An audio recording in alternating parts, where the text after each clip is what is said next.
Will this trigger the next recession or worse?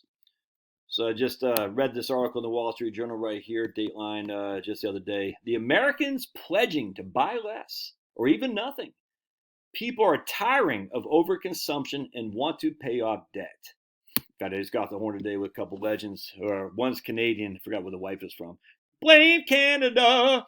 And they're going to pay off their mortgage in the next 4 years, going nuts on it. I think they're going to pay like $100,000 a year the next 4 years to pay this sucker off. People are starting to see the benefit of a more minimalist lifestyle. Now, I don't know if these are younger folks here. What's 20 to 30-year-old people like these guys right here.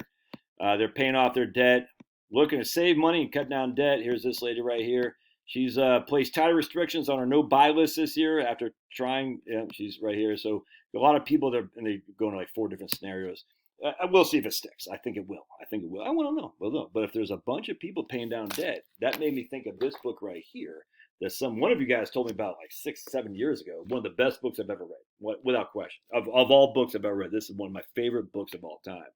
So right here, debt repayment, which reduces money supply dollar for dollar, is the most powerful factor that can reduce the money multiplier, the velocity of money. All right, let's keep going. Even though the frequently seen images of bank runs are consistent with increased preference for cash among the public, this is in the Great Depression. This preference, the decline of the money supply is due to the public's increased preference for less debt. Not taking money out of the system, but actually not borrowing money. Even though we see the bank runs, that's reducing the money supply. No. It's the lack of borrowing that reduces the money supply and paying down debt. Check this out. When firms and households started withdrawing bank deposits to pay down debt, both the money supply and the economy imploded.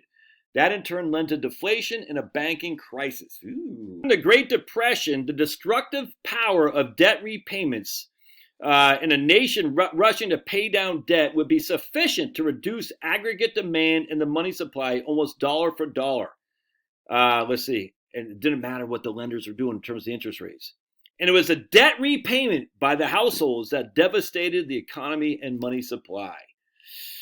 And that led to the Great Depression, without question. In fact, we see right here that the Federal Reserve Board, there's 12 governors, something like that. 3 of them were saying, hey, man, we need to lower interest rates and increase loans, flood the country with debt, with money. And an objection was made by the San Francisco Fed president, who wrote, with credit cheap and redundant, we do not believe that business recovery will be accelerated by making credit cheaper and more redundant. Short-term interest rates, which directly reflect supply and demand in the money market, fell to 1% from 5%. 1 to 5. This precipitous decline in interest rates highlights the abrupt fall in the demand for funds. Milton Friedman presents the objections from the other Fed presidents as evidence of a huge gulf in financial knowledge, and it was back then in 1930. Essentially, he argues that everyone other than the president of New York Fed was incompetent, because he said basically the money supply needed to keep going into the banking system. But they're like, dude, right here. People working on the front lines were already aware that in 1930, the private sector loan demand had fallen precipitously. They recognized that no amount of central bank supply liquidity would help matters when businesses and households simply were not borrowing. Crazy. And we see right here again, I can't remember if I read this, so I can read it again. What causes a recession? Right here. Right there. So now we got people who are saying, I'm not borrowing. Now, again, we'll see if this sticks. I hope so. I think this is where Dave Ramsey could really hurt the economy. In a good way, I mind you. Paying off debt is a wonderful, wonderful thing. But we know what happened in Japan. The exact same thing happened in Japan. You could have lowered the interest rates to whatever you wanted to do. It did not matter. Households and private companies were not borrowing. They said, dude, I'm not taking your debt. I don't care if it's 0% interest rates. I'm not borrowing. And as such, the velocity of money, the money supply all dropped precipitously. That's the 3rd time I've used that word now, precipitously. Now I'm going to start using it all the time. Precipitously. But they were saying it didn't matter. And we had a massive decline in Japanese from 1991 basically until 2012, the Great Depression. It did not matter what the monetary supply was doing, what the interest rates are doing. People said, I'm going like this, wiping my hands of debt. Now, what caused all that stuff? Right here. I'll show you in 1933. A balance sheet recession starts the moment people realize they've been chasing incorrectly priced assets at such price levels will not be revisited anytime soon. That's the start of a balance sheet recession. People say, you know something? I'm going to start liquidating my assets, my investments, to start paying down my debt. And I don't care what you offer. I'm not leveraging anything else. Let's just use something like Bitcoin, for example. There's no value in Bitcoin. It's the greatest fool theory. And if you own Bitcoin, I'm not yelling at you. I don't care. It's just there's no investment worth. It's not an investment. It's a pure speculation. So let's just see what Bitcoin is doing right now. BTC. So at 105. All right. So you see that massive run up right there. All right. That's a bubble. Without question, that's a bubble. All right. You got the dead cat bounce right there. And then you got shoop, and then you got a massive jump. But it's not just Bitcoin. I mean, Bitcoin has no value. There's no entity behind it. There's no dividends.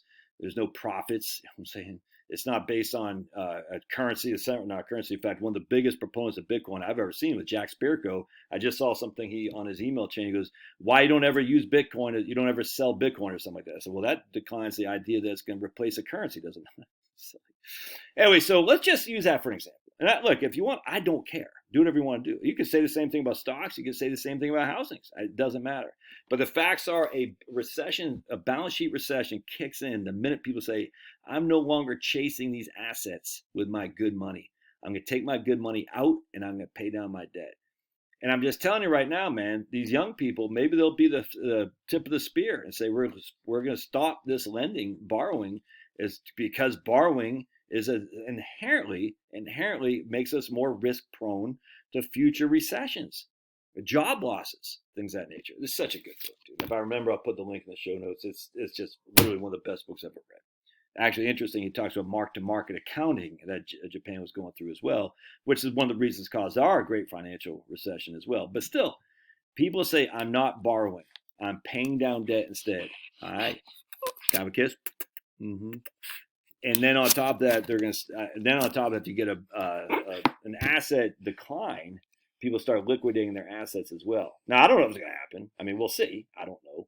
But I'm telling you, man, if we get more and more people selling down, paying down debt, and we just say they start selling stuff to pay down debt, that could be a problem for sure. In these cases, these guys aren't selling stuff because they don't have any assets to begin with. They're just not taking on more debt. We'll see. Just something to think about. I don't know. You don't know. But this idea that debt, people are just going to take debt because interest rates are zero. It didn't happen in the Great Depression. It didn't happen in Japan. And if the people are willing to pay off debt, they don't care what the interest rates are because they're like, I'm not trying to get any more debt. But God bless. Love your thoughts. Smash, smash, smash, and give Pablo a kiss.